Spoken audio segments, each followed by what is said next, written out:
Assalamualaikum warahmatullahi wabarakatuh. Perkenalkan, saya Dani Sena, mahasiswa dari jurusan Manajemen Pendidikan Islam.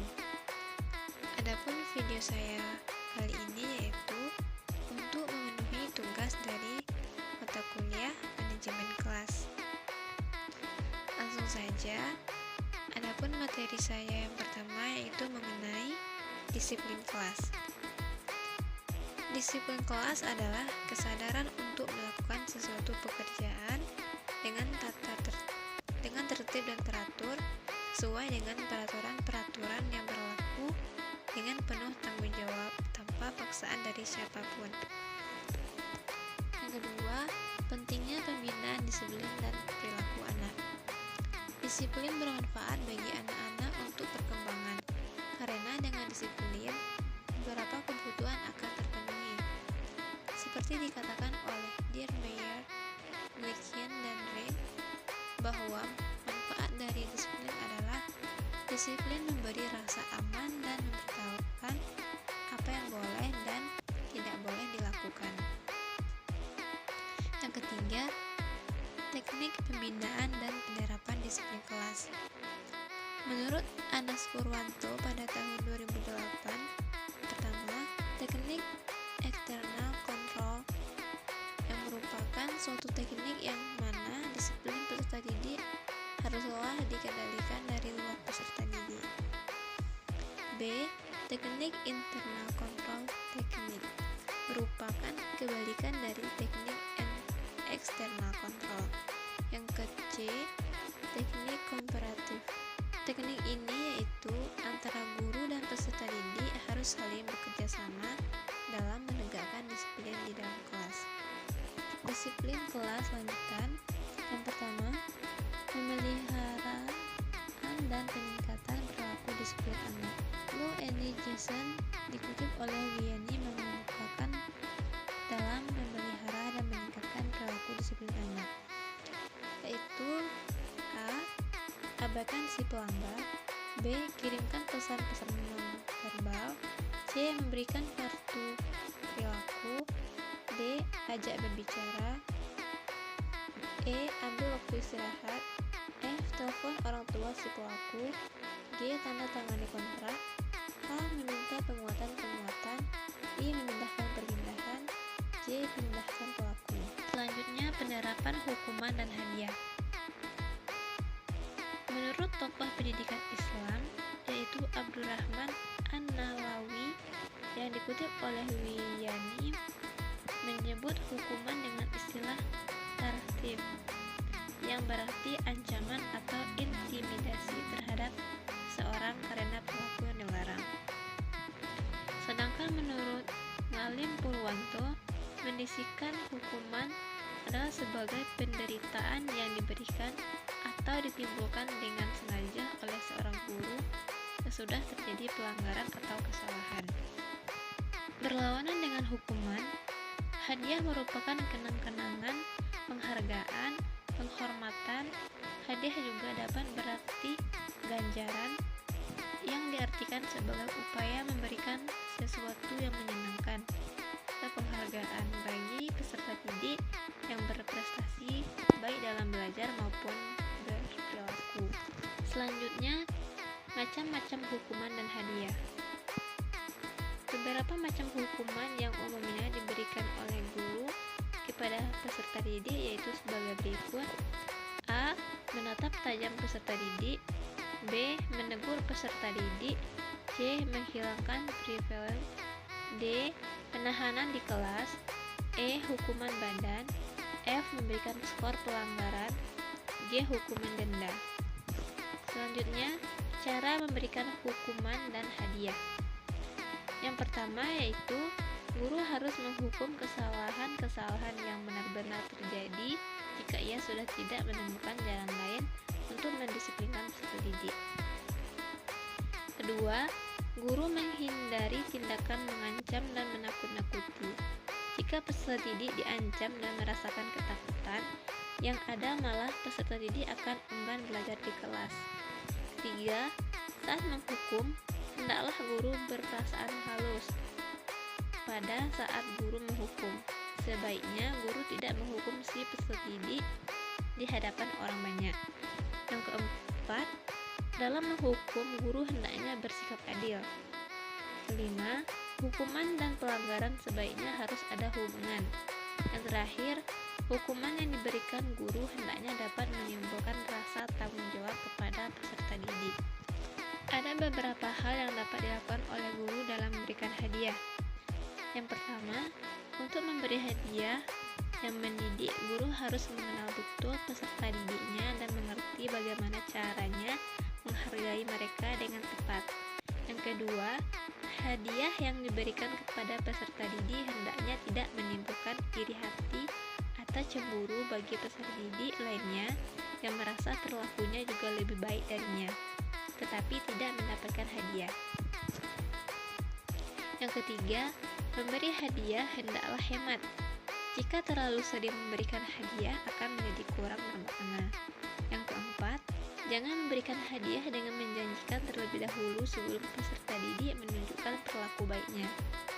Dan yang kelima, guru harus berhati-hati dalam memberikan hadiah. Jangan sampai hadiah yang diberikan guru dianggap oleh peserta didik sebagai upah. Selanjutnya, mengajar yang efektif.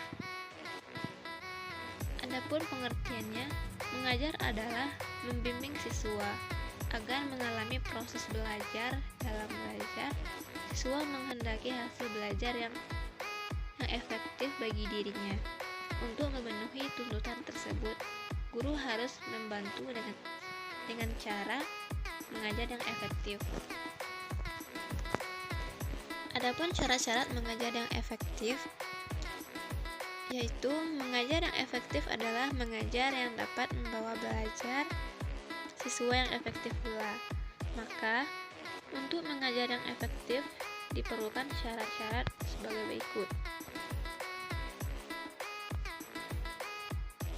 Belajar secara aktif, baik mental maupun fisik. Di dalam belajar, siswa harus mengalami aktivitas mental dan juga aktivitas jasmani. Guru harus menggunakan banyak metode pada waktu mengajar. Dengan menggunakan variasi metode, mengakibatkan penyajian bahan pelajaran lebih menarik perhatian siswa, mudah diterima siswa, dan suasana kelas menjadi hidup. Adapun cara mengajar yang efektif, yang pertama, menyiapkan materi dengan baik dan lengkap. Kedua, semangat dalam mengajar. Ketiga, memilih media dan metode pembelajaran yang sesuai. Keempat, adanya aturan yang mendidik. Kelima, berikan apresiasi terhadap siswa yang rajin dan semangat belajar terhadap siswa. Selanjutnya, membina hubungan sekolah dan masyarakat. Yang pertama, hubungan sekolah dengan orang tua siswa. Sekolah adalah lembaga yang secara formal dan potensial memiliki peranan paling penting dan strategis bagi pembinaan dan pengembangan generasi muda, khususnya para siswa sekolah dasar. Sedangkan orang tua siswa adalah pendidik pertama dan utama yang sangat besar pengaruhnya dalam pembinaan dan pengembangan para siswa tersebut. Yang kedua, hubungan sekolah dengan instansi terkait. Sekolah perlu membina hubungan baik secara timbal balik dengan instansi terkait. Instansi terkait itu seperti lurah, kepala desa, puskesmas, camat polsek, koramil, LKMD, dan posyandu. Yang ketiga, hubungan sekolah dengan dunia usaha dan tokoh masyarakat.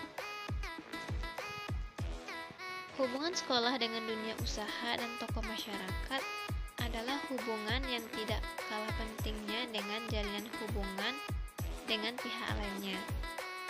Program ini dapat dilaksanakan dalam bentuk A. Mengunjungi industri dan perusahaan untuk menambah wawasan dan pengetahuan para siswa. B. Mengundang tokoh-tokoh berhasil dalam bidangnya untuk memberikan ceramah di sekolah.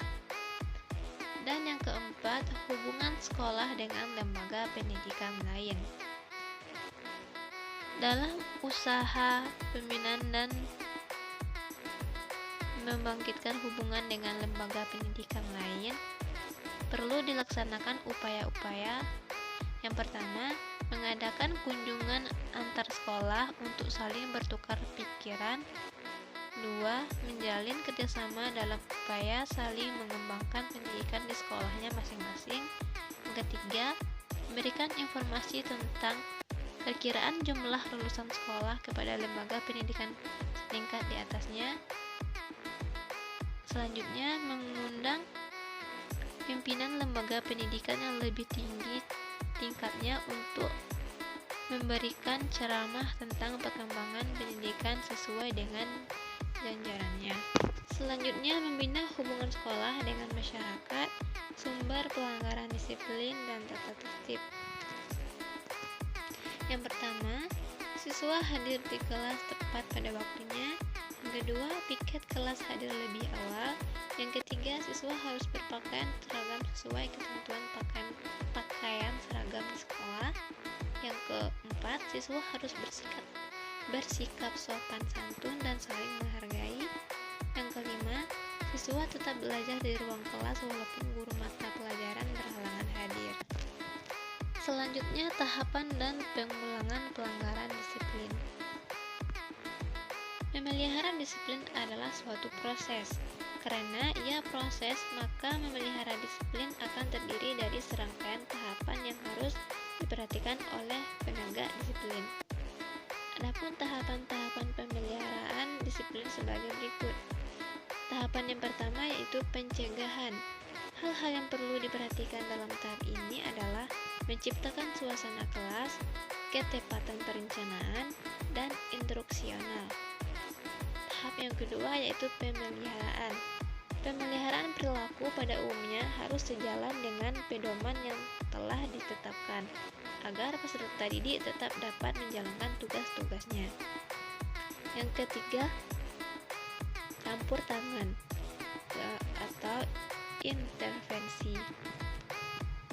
Campur tangan atau usaha guru untuk memberhentikan perilaku tidak pantas dari peserta didik diperlukan bila teknik-teknik yang diterapkan dalam fase pencegahan dan pemeliharaan tidak berhasil.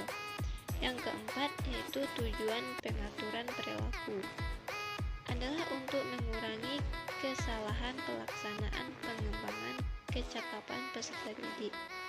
Fase ini merupakan fase yang penting demi tercapainya tujuan peserta didik. Selanjutnya yaitu upaya-upaya memelihara disiplin kelas. Adapun upaya yang pertama yaitu kenalilah siswa-siswa. Yang kedua, rencanakan dan persiapkan pelajaran dengan sebaik-baiknya. Ketiga, libatkan siswa-siswa dalam membuat aturan-aturan bagi kelas. Yang keempat, bertindak adil. Dan yang kelima atau terakhir yaitu usahakan agar pelaksanaan kegiatan rutin kelas berlangsung secara efisien. Jadi itulah sedikit pembahasan dari saya. Jika ada kesalahan saya mohon dimaafkan. Saya tutup dengan Assalamualaikum warahmatullahi wabarakatuh.